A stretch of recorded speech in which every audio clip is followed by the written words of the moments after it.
powerful discussion hitting home for way too many children. Yeah, but students in the Bay Area and across the country are standing up together against gun violence. We first told you last week about the Freedom School, a summer program inside San Francisco's Third Baptist Church that gives kids a safe space to talk about gun violence. Lezla Gooden was there for an emotional final lesson.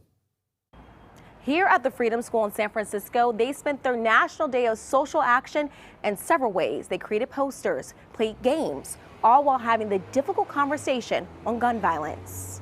Step forward if you've lost someone to gun violence. The class of 20 here at the Freedom School in San Francisco has been working towards the National Day of Social Action. Step forward if you've almost been injured or lost your own life to gun violence. It's a day where Freedom kids across the nation can take part in collective action by using their voices and creativity to express themselves. This year's focus is gun violence. When it comes to gun violence, it's up to us to make a change. Every little person in here can make a change when it comes to gun violence. One of the students is 11-year-old Monte Powell, who says he enjoyed all of today's activities. About the next one?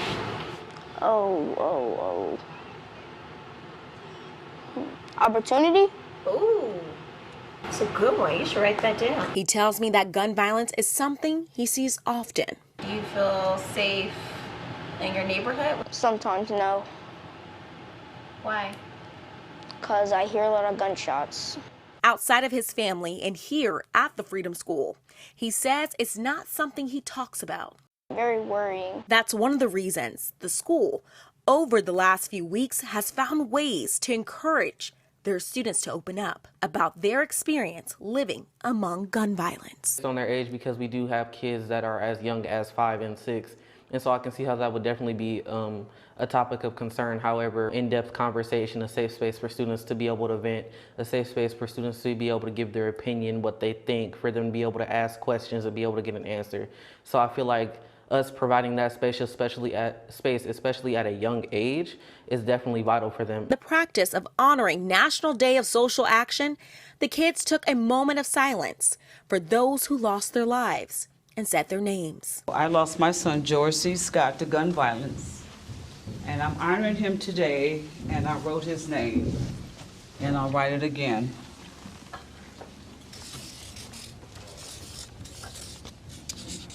If it's happening, not in a joking matter or anything, but like if it's like serious or happening in their neighborhood or around them, I feel like they should express themselves and really talk to grown-ups. Now, the kids tell me it's not fun talking about gun violence, but they're glad that someone cares enough to talk about it with them.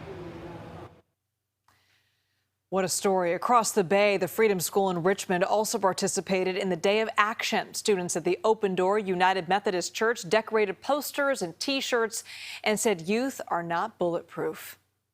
And those were just a couple of the marches nationwide. These pictures from a Freedom School in Knoxville, Tennessee. The mayor tweeting she was so impressed by the students. And Liz, all this comes as a new study was released that found structural racism may contribute to mass shootings. Researchers at Tulane University looked at data from country's 51 largest metropolitan areas, including demographics and income. That study found areas with higher Black populations are more likely to experience mass shootings than communities with higher white populations.